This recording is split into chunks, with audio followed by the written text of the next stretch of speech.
شہیر نے اسے رونے سے نہیں روکا، بلکہ اس کے گرد بازو باندھے اسے مزید اپنے قریب کرتا اس کے بال سہلانے لگا۔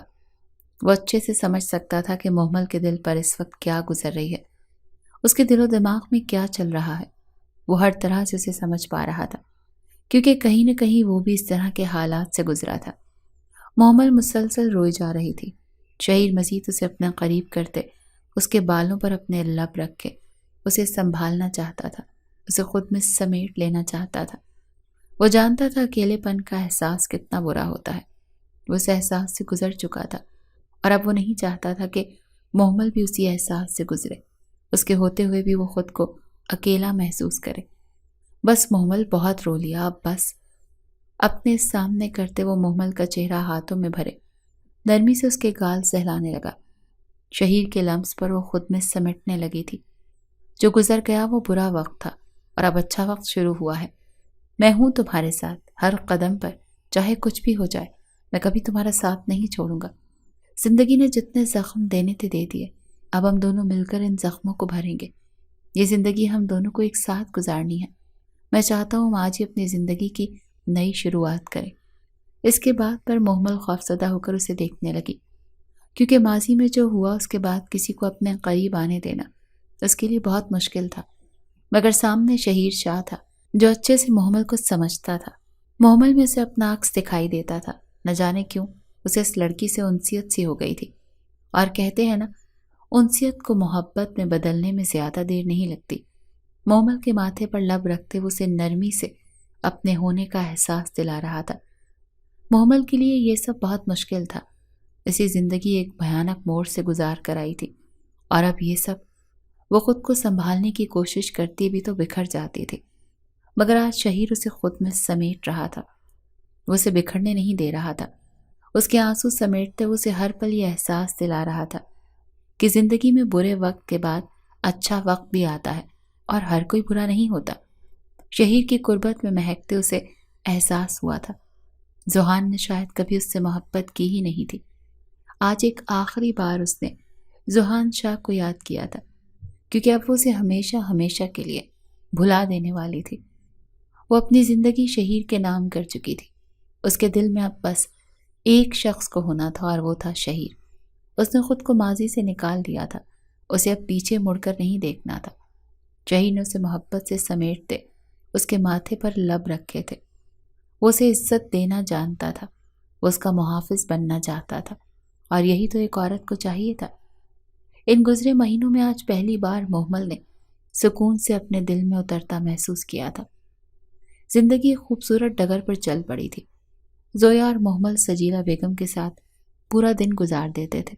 ہنستے مسکراتے کب دن گزر جاتا انہیں پتہ ہی نہیں چلتا، اور پھر رات شہیر کے ساتھ گزار ہر لمحہ محمل کو حسین ترین لگتا تھا۔ وہ شخص صرف صورت کا نہیں بلکہ سیرت کا بھی حسین تھا۔ اس شخص نے صرف چند دنوں میں اسے یہ احساس دلایا کہ اگر نیت اچھی ہو تو انسان ہر حال میں نبھا ہی لیتا ہے۔ شہیر نے اس کا داغدار ماضی قبول کیا تھا۔ اس شخص نے ہر لمحے اسے احساس دلایا تھا کہ وہ اس سے محبت کرنے لگا ہے، وہ اس کا محافظ ہے۔ وہ خود کو شہیر کے ساتھ محفوظ تصور کرتی تھی، اور یہ احساس دنیا کا سب سے خوبصورت احساس تھا محمل کے لیے۔ آج بھی اس کا ہاتھ تھامے اس کے کاندھے پر سر ٹکایا بالکنی میں بیٹھی تھی۔ شہیر کا ہاتھ اس کے ہاتھ میں تھا۔ محمل آسمان کو تکتے اس نے شہیر کو جواب دیا، میں ایک بات سوچ رہا تھا، پتہ نہیں تمہیں اچھی لگے یا نہیں۔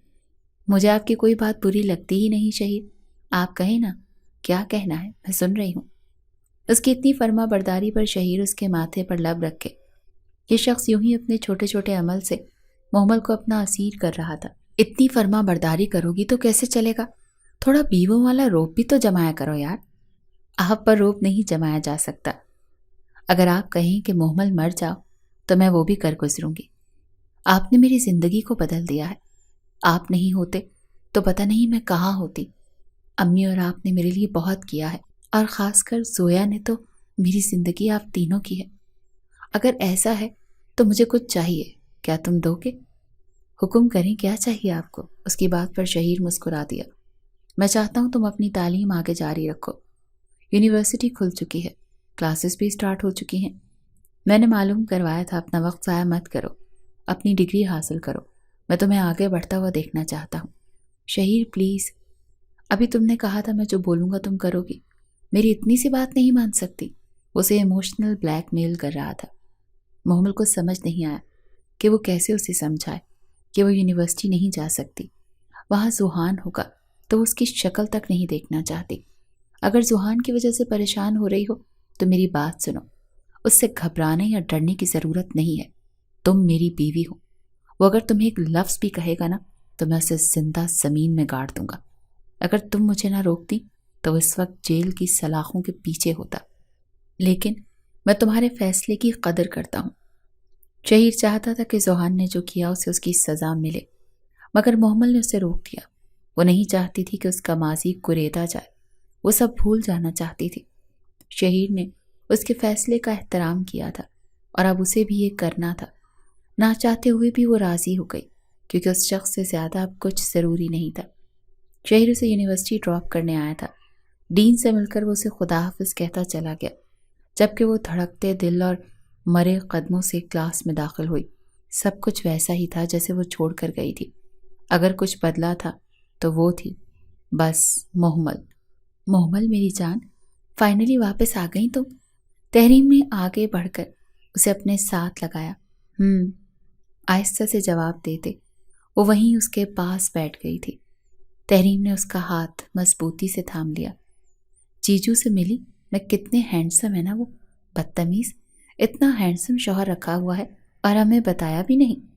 تحریم کی بات پڑھنا چاہتے ہوئے بھی وہ مسکرا دی۔ اوف، صرف ذکر پر اتنی مسکراہٹ، جب سامنے ہوتے ہوں گے تو کیا ہوتا ہوگا تیرا؟ کچھ بھی مت بول اور سر آ گئے۔ باکس کھولیں، تحریم کو آنکھیں دکھاتے وہ اپنی توجہ پڑھائی پر کر گئی۔ یونیورسٹی میں اس کے دن اچھے گزر رہے تھے۔ اسے یونیورسٹی جاتے ہوئے 1 مہینہ ہونے کو آیا تھا، مگر اس پورے وقت میں ایک بار بھی اس کا زوہان سے سامنا نہیں ہوا تھا، اور یہی سب سے اچھی چیز تھی۔ شہیر چاہتا تھا کہ وہ اپنے ماں باپ سے بھی جا کر ملے، مگر فی الحال وہ کسی سے ملنا نہیں چاہتی تھی۔ وہ بس اپنی پڑھائی پر توجہ دینا چاہتی تھی۔ وہ کچھ بن کر ان کے سامنے جانا چاہتی تھی تاکہ انہیں بھی اس پر فخر ہو۔ جس کا لاسٹ سیمسٹر تھا اس کی ڈگری کمپلیٹ ہونے والی تھی۔ شہیر ہر طرح سے اس کی مدد کرتا تھا، وہ اسے پڑھاتا تھا۔ وہ خود کو خوش قسمت تصور کرتی تھی کہ اسے شہیر جیسا ہم سفر ملا۔ کل رات بھی مصروف ہونے کے باوجود شہیر نے اسے آج کے ٹیسٹ کی بہت اچھی تیاری کروائی تھی۔ وہ اسے ڈراپ کر کے جا چکا تھا۔ کلاس میں ٹیسٹ دینے کے بعد وہ کلاس سے باہر آ گئی۔ اس کا ارادہ کینٹین جانے کا تھا۔ جلدی میں وہ ناشتہ بھی نہیں کر سکی تھی۔ یہی سوچ کر اس نے کینٹین کی جانب اپنے قدم بڑھائے، جب اچانک اس کے قدم تھمے۔ سامنے زوہان کو دیکھ وہ اگلا قدم بڑھانا بھول گئی تھی۔ زوہان حیرت سے اسے اپنے سامنے دیکھ رہا تھا، جبکہ زوہان کو اپنے سامنے دیکھ غصے کی شدید لہر محمل کے پورے وجود میں دوڑ گئی تھی۔ اسے اپنا وجود اندیکھی آگ میں جلتا ہوا محسوس ہو رہا تھا، ایسی آگ جو سب کچھ جلا کر بھسم کر دینا چاہتی تھی۔ زوہان کی نگاہوں میں بے یقینی تھی۔ وہ کم از کم محمل کو اپنے سامنے دیکھنے کی امید نہیں کر رہا تھا۔ خود کو سنبھالتے محمل اس کے پاس سے گزرنے لگی۔ جب اس کی کلائی زوہان کی گرفت میں آئی، اس سے پہلے وہ کچھ کہتا، محمل کا ہاتھ اٹھا اور زوہان کے گال پر جا پڑا۔ آئندہ اپنا غلیظ ہاتھ مجھ سے دور رکھنا زوہان شاہ، ورنہ مجھ سے برا کوئی نہیں ہوگا۔ ایک ایک لفظ زور دے کر کہتے وہ رکی نہیں تھی، جبکہ زوہان تو جیسے پتھر کا ہو گیا تھا۔ آج کو محمل اسے ملی تھی، وہ اس کی محمل تو تھی ہی نہیں۔ اسے آج شدت سے احساس ہوا تھا کہ اپنے غصے میں وہ اپنے ساتھ کیا کر چکا تھا، وہ کیا کھو چکا تھا۔ زوہان گھر واپس آیا مگر دل میں کسک سی تھی۔ اس نے پاس دراز سے دوا نکال کر کھائی مگر بے چینی بڑھتی جا رہی تھی۔ اس کا بی پی ہائی ہونے لگا تھا۔ اس سے پہلے اس کی حالت مزید خراب ہوتی۔ وہاب شاہ تیزی سے اندر داخل ہوتے۔ انہوں نے ہاتھ میں موجود انجیکشن زوہان کو لگایا، جس کے لگتے وہ تھوڑا پرسکون ہوا تھا۔ اس ایک رات کے بعد زوہان نے خود کو نشے کی دنیا میں جھونک دیا تھا۔ وہ اس قدر نشہ کرنے لگا کہ ایک رات نشے میں دھت گاڑی چلاتے ہوئے اس کی گاڑی کا بہت برا ایکسیڈنٹ ہو گیا۔ وہ مرتے مرتے بچا تھا مگر اس کی زندگی بیکار ہو گئی تھی۔ اس کے زخم بہت گہرے تھے، اس کے دماغ پر گہری چوٹ لگی تھی۔ وہ زیادہ دباؤ برداشت نہیں کر پایا تو وہ ساری زندگی کے لیے باپ بننے جیسی صلاحیت سے ہی محروم ہو چکا تھا۔ زیادہ دباؤ میں اسے اپنا دم گھٹتا محسوس ہوتا تھا، اس کا بی پی ہائی ہو جاتا تھا، اور یہ صورتحال اتنی خطرناک تھی کہ اس کی جان بھی جا سکتی تھی۔ جب تک اسے انجیکشن نہیں لگایا جاتا تب تک وہ پرسکون نہیں ہوتا تھا۔ اس نے محمل کو تو تباہ کیا ہی تھا، مگر اس نے محمل کے ساتھ خود کو بھی تباہ کیا تھا۔ اس ایک رات کے بعد وہ کبھی سکون میں نہیں رہا تھا، اور وہاب شاہ انہیں لگا تھا کہ وہ اپنے بیٹے کی شادی محمل سے کروا کر اسے اپنے قریب کر لیں گے، مگر زحان شاہ کی حرکت نے انہیں شہیر سے مزید دور کر دیا تھا، اور میں اپنے بھائی کی موت بھی معاف کر دی تھی۔ انہیں اب کچھ نہیں چاہیے تھا۔ ان کے گھر کا شیرازہ بری طرح سے بکھر چکا تھا۔ ان کا بیٹا ان کے سامنے تل تل مر رہا تھا، اور وہ کچھ نہیں کر پا رہے تھے۔ ایک باپ کی بے بسی سے زیادہ اور کیا ہی ہوگی، مگر یہ سزا تھی زحان شاہ کے لیے۔ وہ شاید اس سے بھی بری سزا کا حقدار تھا، مگر یہ فیصلہ انسانوں کے ہاتھ میں نہیں تھا۔ زحان شاہ نے اپنی محبت کو بے مول کیا تھا۔ آج وہ خود بے مول ہو کر رہ گیا تھا۔ آج وہ خود کو محمل کے سامنے کھڑے ہونے کے قابل بھی نہیں سمجھ رہا تھا، اور شاید یہی اس کی سزا تھی۔ جیسے ایک ایکسیڈنٹ سے اس نے زندگی کا سب سے بڑا سبق سیکھا تھا۔ اس نے موت کو اپنی آنکھوں کے سامنے دیکھا تھا۔ وہ بدلنا چاہتا تھا خود کو۔ محمل کے قابل تو نہیں بن پایا تھا، مگر وہ ایک اچھا انسان بننے کی کوشش میں ہلکان تھا، اور وہ بس یہی کر سکتا تھا، کیونکہ اگر وہ محمل کے سامنے مر بھی جاتا تو وہ اس سے کبھی معاف نہیں کرتے۔ وہ اس کی خوشیوں کا قاتل تھا، وہ اس کی محبت کا قاتل تھا، وہ اس کی عزت کا قاتل تھا۔ اب زحان شاہ کو اپنی ساری زندگی سی پچھتاوے میں گزارنی تھی کہ وہ اپنے ساتھ کیا کر چکا ہے۔ اس دن کے بعد سے اسے زحان نظر نہیں آیا۔ بعد میں اسے پتہ چلا کہ وہ باہر کے ملک چلا گیا ہے۔ زحان کے جانے کے بعد محمل کو اس کا خط ملا تھا۔ اس خط میں زحان نے اسے معافی مانگ لی تھی۔ وہ شرمندہ تھا۔ وہ خود کو محمل کے سامنے نہیں لانا چاہتا تھا، اسی لیے وہ یہ خط چھوڑ کر اس کے لیے گیا تھا۔ کاش میں اعلیٰ ظرف ہوتی۔ اگر میں ایک معمولی سی لڑکی ہوں، میں تمہیں کبھی معاف نہیں کر سکتی زحان شاہ، چاہے دنیا مجھے کمزور ہی کیوں نہ کرے، میں کبھی تمہیں کبھی معاف نہیں کروں گی۔ اس کا خط پھاڑ کر ڈسٹ بن میں پھینکتے اس نے خود سے کہا تھا، اسے اب کسی کی ضرورت نہیں تھی۔ اس کے پاس شہیر جیسا شوہر تھا، جس کے ساتھ زندگی حسین سے حسین تر ہوتی جا رہی تھی، اور زویا، وہ ننھی سی بچی اس کی زندگی بن گئی تھی، جس کے بغیر رہنا اب محمل کے لیے بہت مشکل تھا۔ وہ سب اس کی کل کائنات تھے۔ کچھ دن پہلے ہی وہ اپنے گھر لے کر اس کو آئی تھی۔ شہیر خود اس کے گھر والوں سے ملوانے لے کے گیا تھا۔ محمل کو خوش دیکھ کر اس کے گھر والے بھی مطمئن تھے۔ ماضی کہیں پیچھے رہ گیا تھا، اور وہ زندگی میں آگے بڑھ گئی تھی۔ زندگی واقعی اس پر مہربان تھی، اور اسی لیے وہ جتنا اللہ کا شکر ادا کرتی اتنا کم تھا۔